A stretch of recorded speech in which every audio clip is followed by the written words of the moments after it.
qui signifie entraide en tamashek, a choisi la maternité Yantala de Niamey pour une séance de salubrité. Un élan de solidarité et de générosité des femmes de l'association Tadhilt envers cette maternité qui, depuis des années, accueille avec dévouement et professionnalisme femmes et enfants. L'association Tadhilt Liptako remercie l'administrateur délégué de la commune de Niamey et les responsables de la maternité Yantala, dont la collaboration nous a permis de donner un cachet particulier à travers cette activité de salubrité et un don de matériel de ménage. Aujourd'hui, nous avons choisi la maternité Yantala parce que cette maternité est l'une des anciennes maternités. Et une maternité, vraiment, il y a une influence des femmes et des enfants.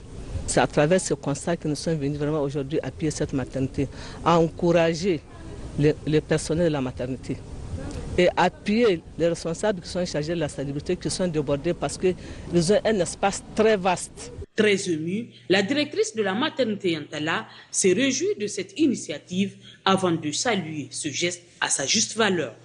Au nom de tout le personnel de la maternité Yantala et à mon nom propre, je tiens à vous remercier d'avoir choisi notre maternité pour cette journée du 8 mars dédiée à la femme.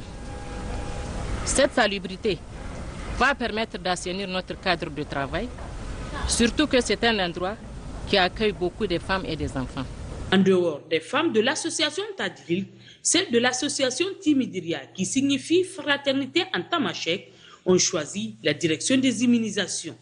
Munies du matériel approprié, les femmes de cette association se sont déployées pour assainir le cadre de travail du personnel de cette direction. L'association Timidiria remercie l'administrateur délégué de la commune 1 pour son appui en matériel et en ressources humaines et les responsables de la DI. À travers cette activité de salubrité, nous voulons donner un cachet particulier à cette journée et offrons un don de produits d'entretien à cette direction. Le directeur des immunisations a saisi cette occasion pour remercier les femmes de l'association Timidiria pour cette initiative, mais aussi pour le choix porté sur sa direction en cette journée internationale de la femme. Nous remercions l'association Timidiria pour avoir choisi la direction des immunisations pour cette activité de salubrité. L'association est venue appuyer tout ce qui se fait au quotidien par nos agents pour appuyer effectivement ces activités-là pour que notre cours soit davantage plus propre. Notons que ces deux associations qui appartiennent à un seul consortium n'attendent pas s'arrêter là. Elles envisagent d'organiser d'autres activités sociales à Niamey, mais au-delà, dans toutes les autres régions du pays. Du rugby féminin hier soir sur les installations de l'Université de Niamey pour célébrer la Journée internationale des droits des femmes. 8 équipes de rugby des communes 4 et 5 se sont affrontées dans le fair play et la solidarité. Le point avec Mamadou Diengaraï et Suleiman Boubacar. Il s'agit d'une compétition de rugby féminin de la catégorie des U13, c'est-à-dire les moins de 13 ans, des jeunes filles jouant au rugby. Une première au Niger, une initiative de l'Académie Vincent Turba de Niamey. Nous avons 80 filles qui jouent ici au rugby, donc 4 équipes de la commune 5 et 4 équipes de la commune 4. Et nous souhaitons que tout se passe très bien. 8 équipes se sont affrontées toute la matinée, mais selon les organisateurs, il s'agit de mettre l'accent sur l'apprentissage de la discipline. Notre expression, notre moteur, c'est le rugby. Quand on sait que le rugby véhicule des valeurs comme le respect, la solidarité, l'engagement et tout ce qui contribue à la paix. Donc je crois que le mois est bien choisi pour que nos filles aussi puissent démontrer que nous, en jouant, c'est un message de paix et de cohésion sociale que nous envoyons. Bénéficiant du soutien de l'ambassade de France au Niger, les représentants sont satisfaits de cette belle organisation. Un spectacle de qualité avec des jeunes filles qui se font des passes, qui se démarquent les unes des autres pour pouvoir créer des lignes d'attaque et marquer le plus d'essais possible. Le sport scolaire, c'est un petit peu, je dirais, le terreau pour identifier les futurs talents. Je tiens à préciser que c'est la première fois qu'un tournoi féminin de rugby pour les moins de 13 ans est organisé au Niger. Donc c'est une grande fierté que l'ambassade de France puisse participer au soutien de cet événement. Même les parents des joueuses sont unanimes qu'il s'agit d'une belle initiative qui a besoin d'être soutenue. Généralement, c'est les garçons qui sont dans les rues, qui jouent, et on a l'impression que dans ce pays, c'est comme si les jeux sont à donner aux garçons. Mais là, donner une chance à des enfants, des jeunes filles, moi je me dis c'est un truc bien et à encourager surtout. J'ai ma fille qui joue de l'école à Sifa. Elle est venue, on est venu l'encourager. C'est vraiment, elle était très contente d'être sélectionnée. C'est vraiment, elle nous a tous incités à vraiment venir la voir jouer. C'était une bonne chose vraiment.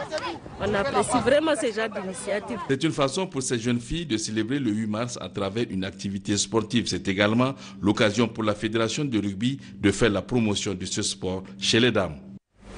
Notez à présent que le gouverneur de la région de Zender s'est rendu ce matin au bureau de la douane de la région pour encourager et féliciter les éléments de la douane qui viennent de saisir une importante quantité de drogue. Le point avec Kassim Moutari et Abdraman Maz.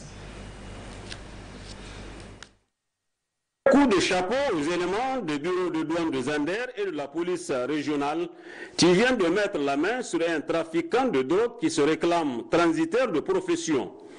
Ainsi, il a été saisi une importante quantité de stupéfiants enfouis dans des cartons dans un camion gros porteur destiné à être écoulé vers le pays voisin, à savoir le Nigeria. Il s'agit de plus de 2 700 000 comprimés de drogue, toutes catégories confondues, estimées à plus de 3 milliards de francs CFA. Aussitôt informé, le gouverneur de la région de Zander est allé constater de visu cette importante opération de saisie.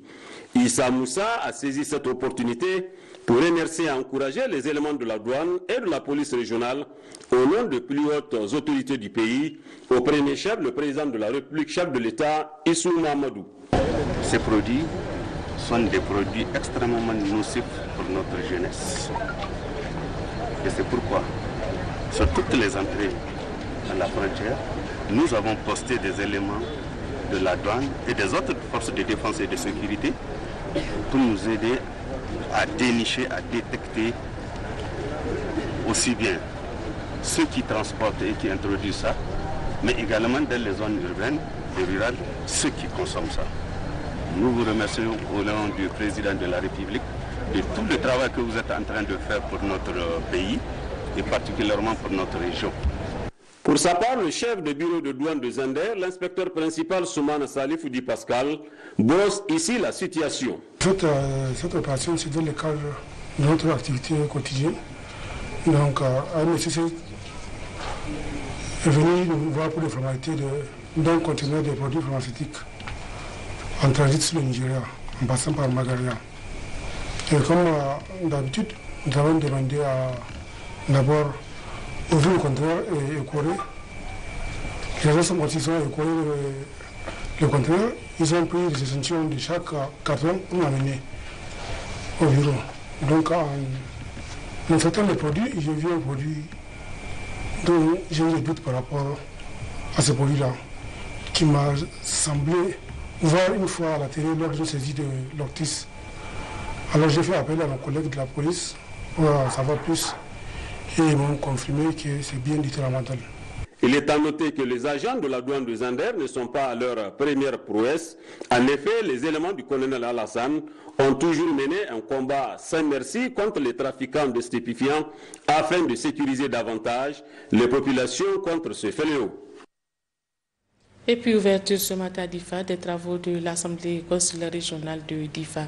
La cérémonie d'ouverture de cette rencontre est placée sous la présidence du secrétaire général de la région. Le compte-rendu est signé Abdraman Boukari et Abdraman Majiri.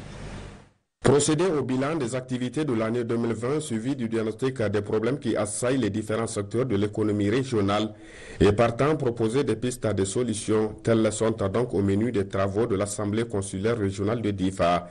Une occasion donc pour le président de la Chambre de commerce et d'industrie du Niger, dans sa note introductive à cette session, de magnifier une fois de plus à toute sa solidarité et sa compassion à l'endroit des populations de la région de Difa victimes des atrocités de la nébuleuse Boko Haram qui ont du coup secoué l'économie régionale. En effet, les problèmes sécuritaires qui assaillent la région ont entraîné la fermeture de plusieurs magasins et autres commerces, laissant la place aux surenchères et aux pénuries. Mais ce qui peut d'ailleurs être qualifié de désastre économique aujourd'hui est surtout la difficulté d'exploiter tous les potentiels pour l'exercice de certaines activités jadis florissantes et très lucratives qui faisaient la fierté des populations et des opérateurs économiques de la région, notamment la production et la commercialisation du poivron et du poisson. Cette insécurité n'a pas aussi épargné le développement du secteur de l'élevage dans la région faisant partie du fleuron de notre pays.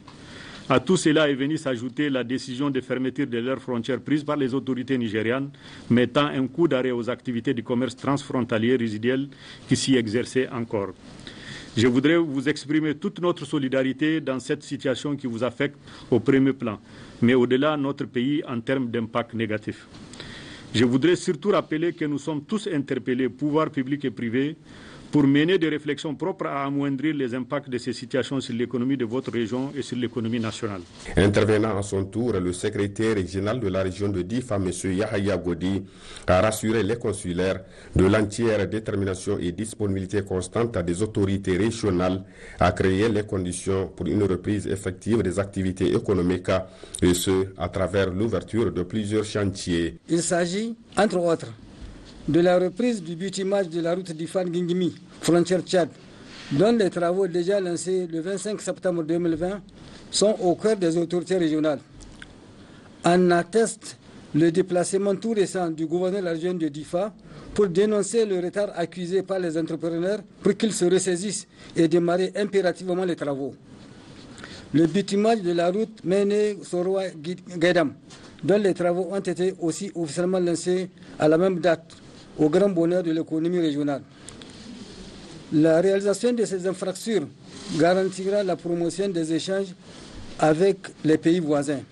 Entre autres infrastructures, nous retenons la mise en place d'une cellule technique d'échange entre la région de Difa, l'État de Borno, l'État de Yobe et le Tchad. Aussi, l'année 2020 a été caractérisée par la mise en chantier du programme triennal de modernisation de la ville de Difa en prélude à la fête tournante du 18 décembre d'Ifangla avec des investissements qui ont apporté de la valeur ajoutée au secteur du commerce, BTP et services. Signalons qu'auparavant, le secrétaire régional de la Chambre consulaire de Difa, M. Abba Ali, est intervenu pour adresser au nom de l'ensemble des consulaires de Difa et du sien propre toute à sa profonde gratitude et reconnaissance totale au président de la Chambre de commerce et d'industrie du Niger, M. Moussa Sidi Ahmed, pour l'attention toute particulière qu'il accorde à la région de Difa.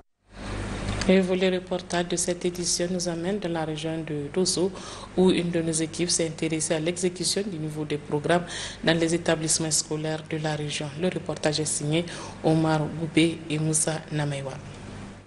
C'est une tradition pour les responsables des établissements secondaires de la ville de Dosso de multiplier les stratégies nécessaires au bon fonctionnement de l'école nigérienne, comme ce fut le cas de cette année en cours. Donc en ce qui concerne les taux d'exécution du programme de mon établissement, vraiment, nous on peut dire qu'il est élevé. Ça varie d'une discipline à une autre. Dans la plupart des disciplines, ça dépasse les 60%. Parce que les professeurs font de leur mieux. Il y a ceux, parmi eux, à part leur cours qu'ils assurent, c'est-à-dire les heures officielles, ils les ramènent encore les enfants dans les soirées. Moi, dans les soirées, chaque soir, je viens à l'école pour constater des vies. Vraiment, il y a même les petites classes, à part même les grandes classes, il y a des professeurs qui amènent les élèves. Maintenant, on préfère des cours d'avancement, parce qu'on ne peut pas dire des cours de rattrapage, parce que c'est quand on est en retard qu'on peut parler des cours de rattrapage. On vous remercie quand même l'État aussi. L'État fait des efforts, l'État fait beaucoup d'efforts. Quand vous prenez cette année, par exemple, l'État nous a donné des kits scolaires de la 6e à la terminale. Les élèves ont eu des kits scolaires, des cahiers, des bics. À part ça, encore, il y a des bavettes.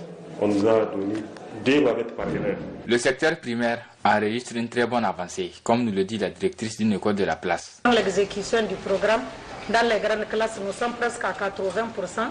Parce que déjà dans les CM2, nous avons même commencé à faire les examens blancs. Maintenant, dans les petites classes, ça avoisine les 70 à 75%.